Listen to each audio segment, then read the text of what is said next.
अस्सलाम वालेकुम दोस्तों।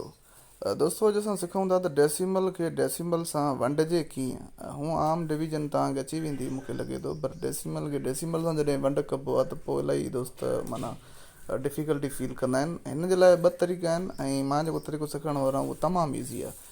हीअ जेके स्क्रीन ते आहिनि तव्हां पाण इज़ीली करे वेंदो। ठीकु आहे।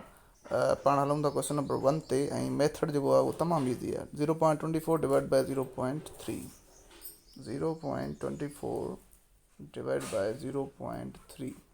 दोस्तों तरीक़ो इहो आहे त तव्हां हिन खे फ्रैक्शन में कन्वर्ट कयो ॿिन्ही खे। हाणे फ्रैक्शन में कन्वर्ट करण लाइ तव्हांखे वीडियो अगरि ॾिसणो आहे त पोइ मुंहिंजे चैनल ते अॻियां वञो फ्रैक्शन वारे हुन में। ठीकु आहे, उहो तव्हांखे अची वेंदो सम्झ में त कीअं कबो आहे। ठीकु आहे। असां छा कंदा आहियूं फ्रैक्शन में करण लाइ सभु कुझु उमें लिखंदा आहियूं जीअं आहे।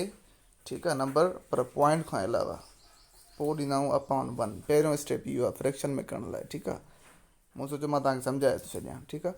0.24 हाणे असां 024 लिखंदासीं पॉइंट खे छॾे करे अपॉन में 1, ऐं हेॾे बि ईअं ई कंदासीं 0.3 लिखंदासीं अपॉन में 1, यानी पॉइंट खां अलावा।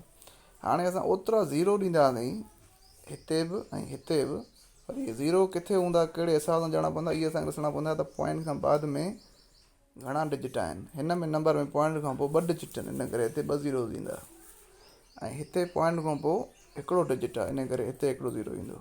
ठीकु आहे दोस्तों। ऐं तव्हांखे ख़बर आहे त हीअ जेके अॻियों वारो ज़ीरो आहे इहो अंडरस्टूड हूंदो आहे, इहो न लिखिबो आहे। 0 3 जो मतिलबु आहे 3 सिंपली। ठीकु आहे, त हिनखे मां कटे थो छॾियां। हाणे हलूं था दोस्तों ॿिए मेथड ते। हीअ फर्स्ट मेथड हुयो फ्रैक्शन खे कन्वर्ट करणु। हाणे त हलूं ॿिए मेथड ते। ॿियो मेथड कहिड़ो आहे त ॿियो मेथड इहो आहे त जेको तव्हांजी पहिरीं फ्रैक्शन आहे खाॿे पासे वारी उहा साॻी लिखो, पोइ तव्हां हिन खे मल्टीप्लाई में चेंज कयो। हाणे तव्हां चवंदव वंड खे जो मल्टीप्लाई में चेंज था कयूं ज़रब में, त काई चेंजिंग त ईंदी? हा, चेंजिंग ईंदी। वंड खे ज़रब में करण सां चेंजिंग ईंदी आहे हिन में अॻी फ्रैक्शन में, माना जेका वंड खां अॻियों फ्रैक्शन आहे उन में चेंज ईंदी आहे। उन में कहिड़ी ईंदी आहे त इहा फ्रैक्शन रेसिप्रोकल थी वेंदी आहे। रेसिप्रोकल जो मतिलबु इहो आहे त डिनोमिनेटर हलियो वेंदो आहे मथे ऐं न्यूमरेटर हलियो वेंदो आहे हेठि, यानी हीअ उबती थी वेंदी आहे फ्रैक्शन। सवली सिंधी में रेसिप्रोकल माना उबतो करणु। ठीकु आहे। इहो उबती छो थी? छो त असां वंड खे कन्वर्ट कयोसीं मल्टीप्लाई में। ठीकु आहे। हाणे छा कंदा दोस्तों, हाणे असां ॾिसंदासीं ज़ीरोज़ वग़ैरह अगरि कटिजनि था त कयूंसि। हा, कटिजनि था। हिकु ज़ीरो हिते आहे, हिकु ज़ीरो हितां कटियो हूंदा त माना ॿिन्ही मूं कटिजी सघजनि था। ठीकु आहे। हिते बि टेबल लॻे थी 1 टिक 3 8 टिकी 24। त दोस्तों छा थो बचे हाणे? मथे थो बचे 8, हिते थो बचे 10 ज़रबिया 1 अपॉन 1।